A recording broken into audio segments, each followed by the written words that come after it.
Good day. In this video, we are going to discuss warehousing procedures. One of the warehousing procedures is the withdrawal from a CBW. Okay, so in this video, we are going to discuss withdrawal from customs banded warehouses, or how our commodities or articles or goods from a customs banded warehouse are being withdrawn.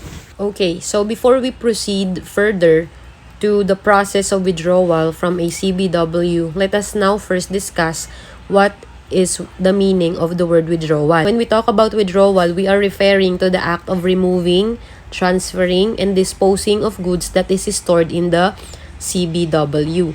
Okay, so that is the meaning of withdrawal. So, we have discussed already the reasons why we need to remove, we need to transfer, or if ever we need to dispose the goods that are stored in a CBW.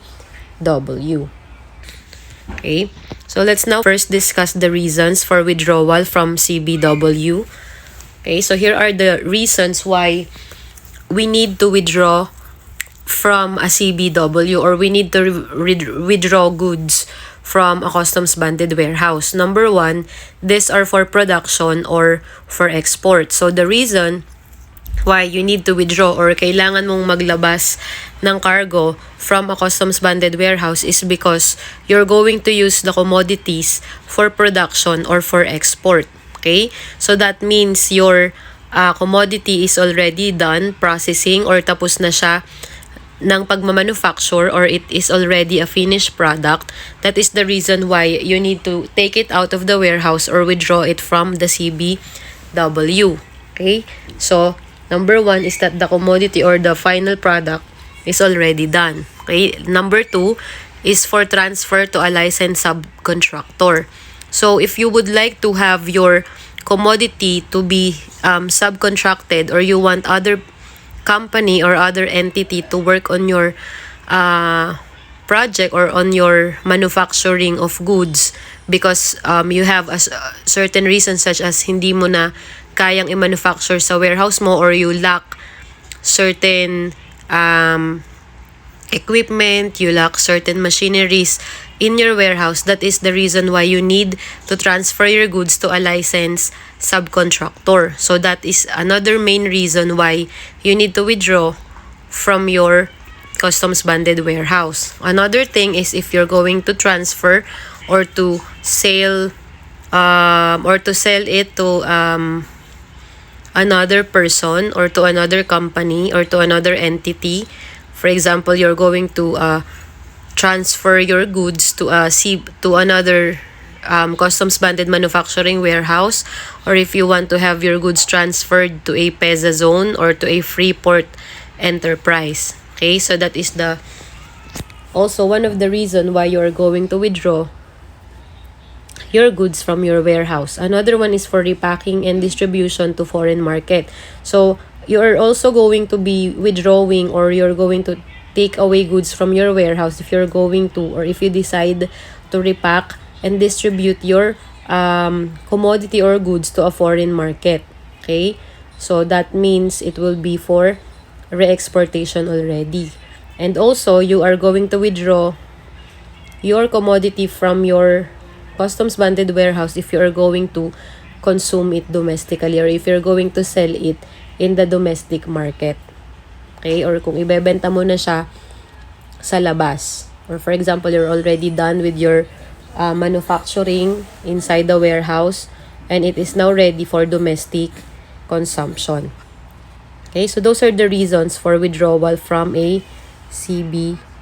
Okay, so now let us proceed to the process of withdrawal from CBW for production for export. So the first reason why we are going to withdraw, or we're going to transfer or take away goods from a warehouse, is because we are going to use it for production for export. Okay, so here is the process of withdrawal from a CBW. Okay, if you're going to withdraw it for export. So number one, the CBW operator must file a requisition slip. Okay, so what is a requisition slip? It is a document which is used primarily for informing a party about specific requests and needs to be addressed immediately. So this is a slip wherein, or a letter wherein the CBW operator should file to the warehouseman. Okay? So the warehouseman is the person that is responsible in monitoring processes that are being done inside a CBW. And this warehouseman is from the Bureau of Customs. Okay? So the CBW operator, if he wants to do something about his commodity or goods, he needs to ask permission from the warehouseman. Okay? So again, they are going to file a requisition slip. Okay?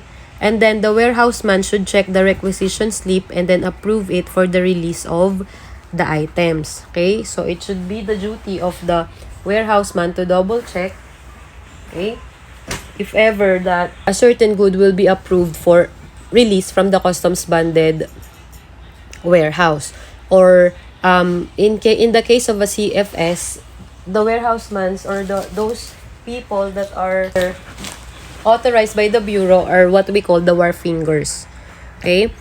The next process is that the warehouseman shall furnish the operating division concerned for recording purposes. So they need to record the withdrawal that is going to happen. Okay? So what is the process this time if the withdrawal is for subcontracting? Okay, again, the CBW operator shall file a requisition slip with the warehouseman. Okay, and then the warehouseman shall conduct the inventory of materials to be subcontracted. And then once approved, they should transfer the materials to subcontractors, and then return of the finished product shall be covered by a boat note and need not be underguarded. Okay, so as what I have told you earlier, okay, when we are going to withdraw the article or goods for subcontracting, it means that you're going to transfer it to another warehouse for another manufacturing. Okay, so it needs again the requisition slip and also the warehouseman's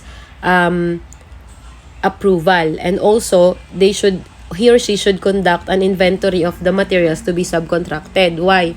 Because those materials should be returned back to the CBW, to the original CBW, after the manufacturing or the subcontracting has been done. Okay, and this shall be covered by a boat note. Okay, and it should not be underguarded, meaning it should not be guarded by the Bureau of Customs anymore, or it can be transferred it can be transferred back to the original warehouse without the need of security from the Bureau of Customs. Okay? So what do we mean by subcontractor?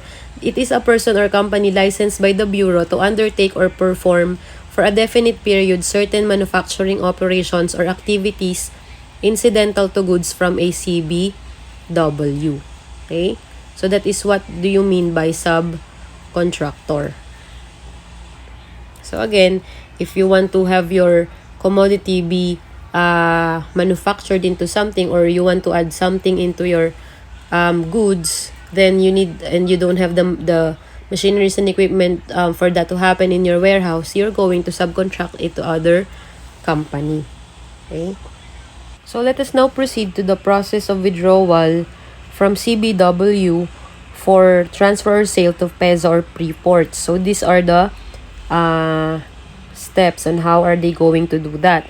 So the CBW operator or the seller should request to the district collector of the withdrawal, and they should also submit the sales contract. So for example, the operator would like to transfer some goods from his warehouse to PEZA zone.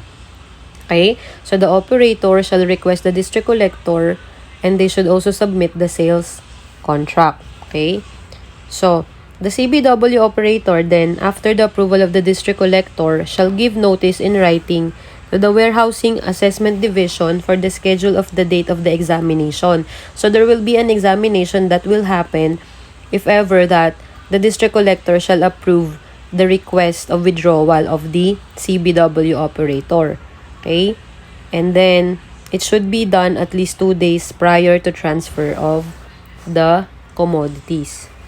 And then the custom examiner of the warehousing assessment division shall examine the finished product before they transfer, and they shall issue a certificate of identification. So they should know which among those commodities are going to be transferred or going to be sold to PEZA or the Freeport Zone. Okay? And then the transfer should be covered by a boat note again from the warehouseman of the seller. Okay? And shall be underguarded until received by a CBW warehouseman of the buyer or the importer or the customs PEZA authority if to be transferred to PEZA or Freeport Zone.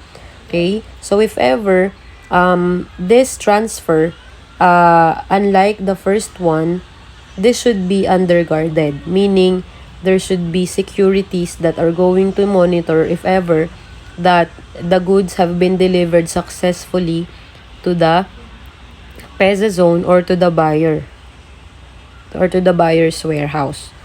Okay?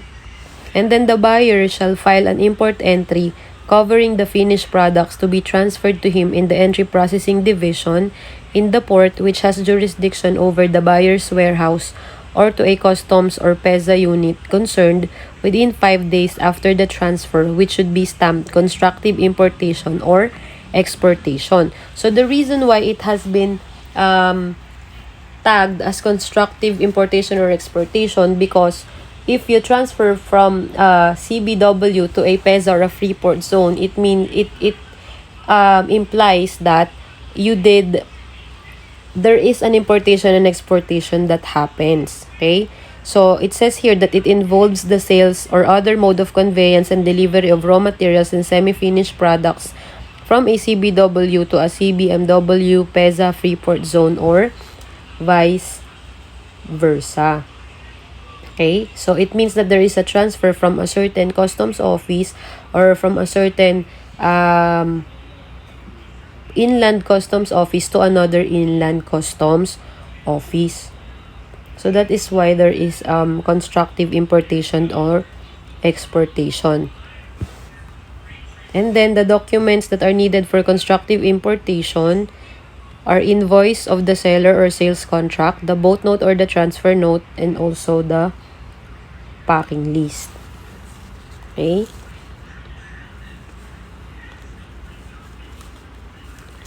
And then thereafter, the same step shall be followed as in the regular importation. Okay? So after all those things that you have done, that the CBW operator has done for the process of withdrawal from his or her CBW, okay? Then after following all the required steps or processes, and then submitting all the required documents, then if it's already in the buyer's warehouse, if the transfer has already been done, then it is the responsibility of the buyer to file the commodity or the shipment for a regular importation. Okay? So those are the reasons why you need to withdraw from a CBW, and those are also the processes that you need to do if ever that you're going to withdraw from a CBW. I hope that you have learned from this video. Thank you and have a great day.